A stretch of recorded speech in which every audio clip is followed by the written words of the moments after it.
চলে এসেছি আরেকটি নতুন রান্না নিয়ে।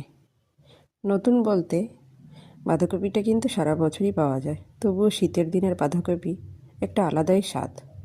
আমি একটা মাঝারি সাইজের বাঁধাকপি কেটে লবণ দিয়ে হালকা সিদ্ধ করে জল ঝরাতে দিয়েছি। সঙ্গে নিয়েছি ধনেপাতা, আলু, টমেটো, এক টুকরো আদা, কয়েকটা মটরশুঁটি, আর ফ্রিজে আমার লঙ্কার পেস্ট থাকেই, তাই ওটা আমি দেখালাম না।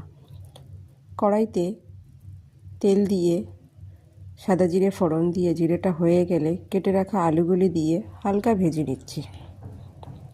হালকা ভেজে নেওয়ার পর আমি এখানে যে আদা রেখেছিলাম সেটা আমি মিক্সিতে করিনি, এটা আমি হামানদিস্তায় একটু থেতে করে নিয়েছি। সেটা দিয়ে একটু নাড়াচাড়া করে এবার একটা টমেটো ছোট করে কেটে রেখেছিলাম সেটা দিয়ে দিলাম। আর ওই যে বললাম ফ্রিজে আমার লঙ্কার পেস্ট থাকে, সেখান থেকে আমি পরিমাণ মতো লঙ্কা দিয়ে ভালো করে নাড়াচাড়া করে নিলাম মশলা দিয়ে আলুর সঙ্গে। এবার দিয়ে দিচ্ছি প্রয়োজন মতো লবণ আর হলুদ। হ্যাঁ, লবণটা কিন্তু বুঝে শুনে দিতে হবে, যেহেতু আমি বাঁধাকপিটা সিদ্ধ করেছিলাম লবণ দিয়ে, তাই লবণটা কিন্তু বুঝেই দিতে হবে। এবার বেছে রাখা মটরশুঁটিগুলোও দিয়ে দিলাম, দিয়ে ভালো করে নাড়াচাড়া করে নিলাম।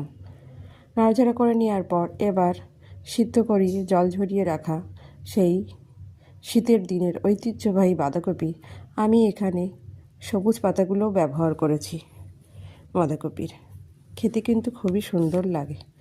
এবার মিনিট 10 রান্নার পর তারপরে আমি দিয়ে দিলাম উপর থেকে ধনেপাতা আর জিরের গুঁড়ি।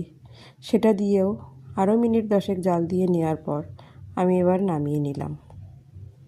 গরম গরম ভাতের সঙ্গে এটা হলে কিন্তু আর কিচ্ছুই লাগে না।